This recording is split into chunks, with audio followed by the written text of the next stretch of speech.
Hello class 10, good morning. So as you know that we have completed our whole syllabus of economics. Okay, you have total 4 chapters in economics for theory and 1 chapter is for your practical project. Sorry. Okay, so we have completed all 4 chapters.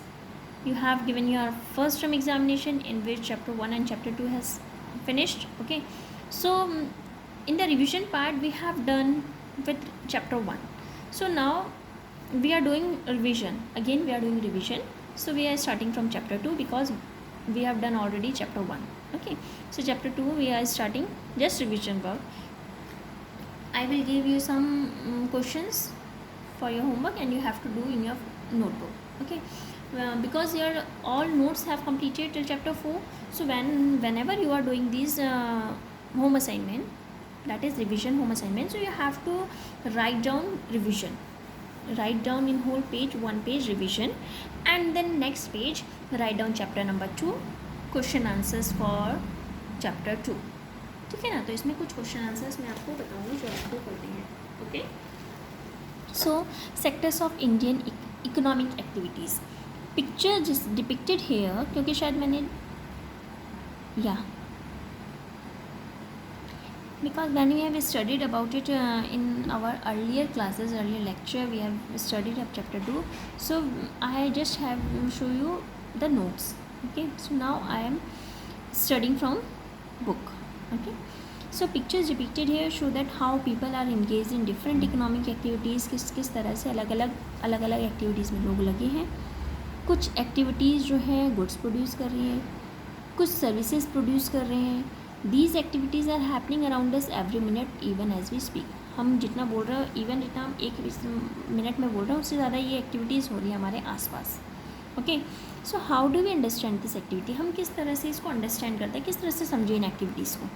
One of the ways of doing is this is to classify them by using some important criterion. इनको हमने अलग अलग criterion में divide किया है. Okay, और उन्हीं criteria को जो हमने डिवीजन किया है, that's are called sectors. Okay, there are various activities that are undertaken by directly using natural resources. कुछ डायरेक्टली अंडर हम नेचुरल रिसोर्सेज के से करते हैं. कल्टीवेशन ऑफ कॉटन है एक एग्जांपल इस एक्टिविटी का. It takes place within a crop season. Cotton के ग्रोथ के लिए हम डिपेंड करते हैं mainly but not entirely natural factors पे, जैसे रेनफॉल, सनशाइन और क्लाइमेट पे. प्रोडक्ट जो होता है इस एक्टिविटी का वो कॉटन बनता है. तो जो हमारा ये है कि अगर मैं कहती हूँ आपको कॉटन क्या है, मेरा मैन्युफैक्चर्ड प्रोडक्ट है. ठीक है ना. सॉरी, कॉटन मेरा क्या है, कॉटन और क्लोथ दो तरीके की बता रही हूँ ना. तो ये जो मेरा है ये आता है मेरा सेकेंडरी उसमें.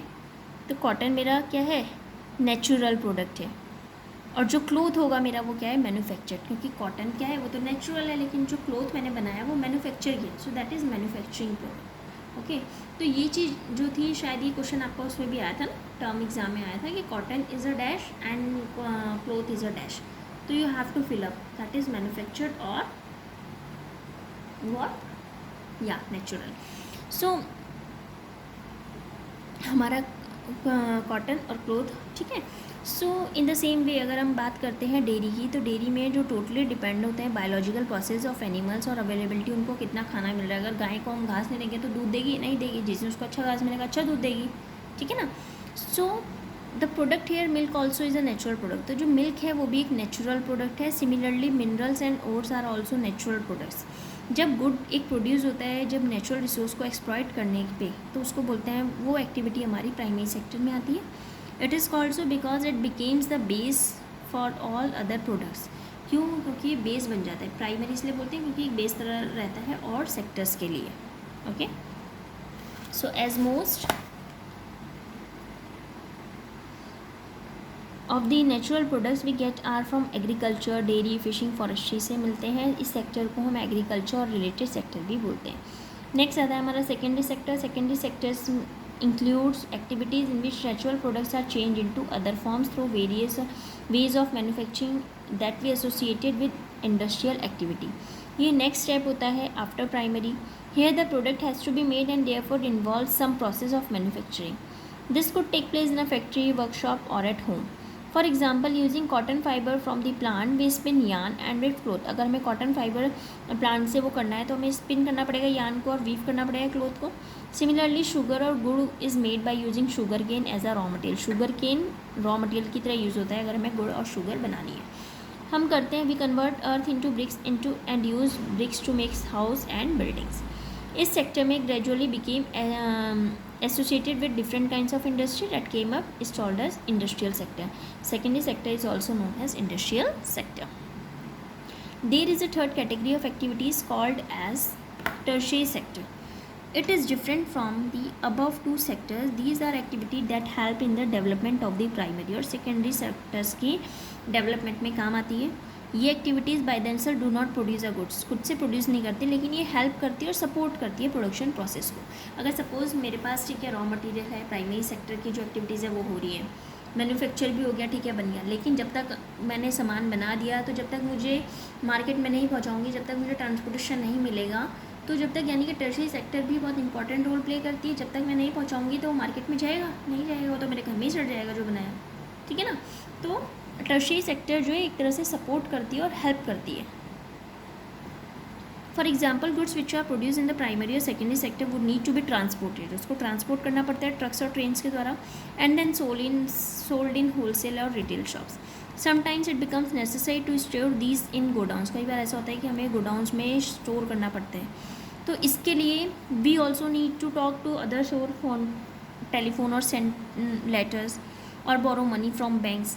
तो ये सारी हमारी जो प्रोडक्शन और ट्रेड को जो सपोर्ट करें, these are all comes under the tertiary sector. Okay, most of the students have written territory sector. So can you please tell me what is the meaning of territory? It is called tertiary, primary, second and tertiary, not territory. Okay, so be careful about it. Transport, storage, communication, banking, trade are some examples of tertiary activity. These activities generate services rather than goods, and so the tertiary sector is also called the service sector. Okay.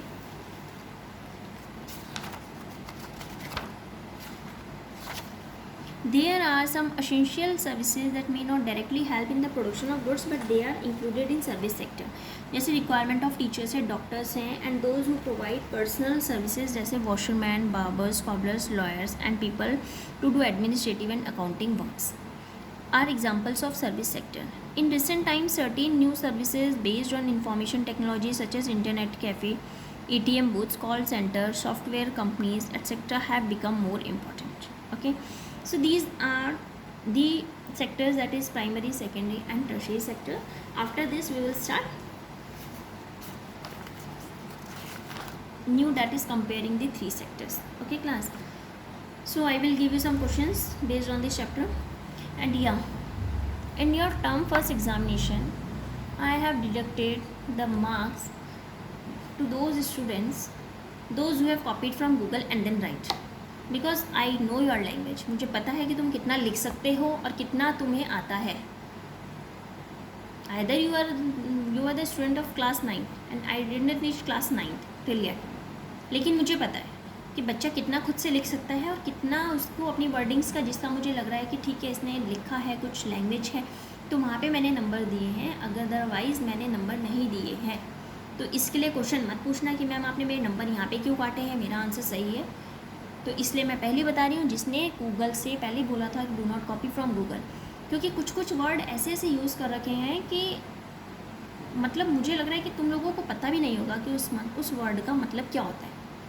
And you use that word in your answers, so it shows that you copied from your Google, कहीं Google से या कहीं से. और कुछ बच्चों के तो ऐसे हैं कि एक बच्चे के सेम वही पूरी शीट, दूसरे बच्चे के भी सेम वही आंसर, बिल्कुल जहाँ मिस्टेक है वही मिस्टेक है. तो ऐसा आगे से तो मत करना. अभी जो तुमने किया है, मैंने उसमें तुम्हें नंबर, जिसने 3 मार्क्स का क्वेश्चन है और मुझे लगा कि कॉपी कर रखा है गूगल से, तो मैंने 1.5 भी दिए हैं, बस वो भी दे दिए हैं. आगे से जब ऐसा होगा तो मैं वो भी नहीं दूँगी.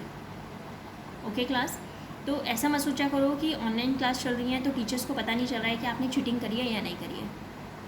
We are more smarter than you. हम इजीली पहचान जाते हैं कि बच्चे को कितना आता होगा, बच्चे ने कितना कहाँ से खुद से लिखा है या नहीं लिखा है. Either you take help from your parents, your tutors, your friends, or you copied from your Google?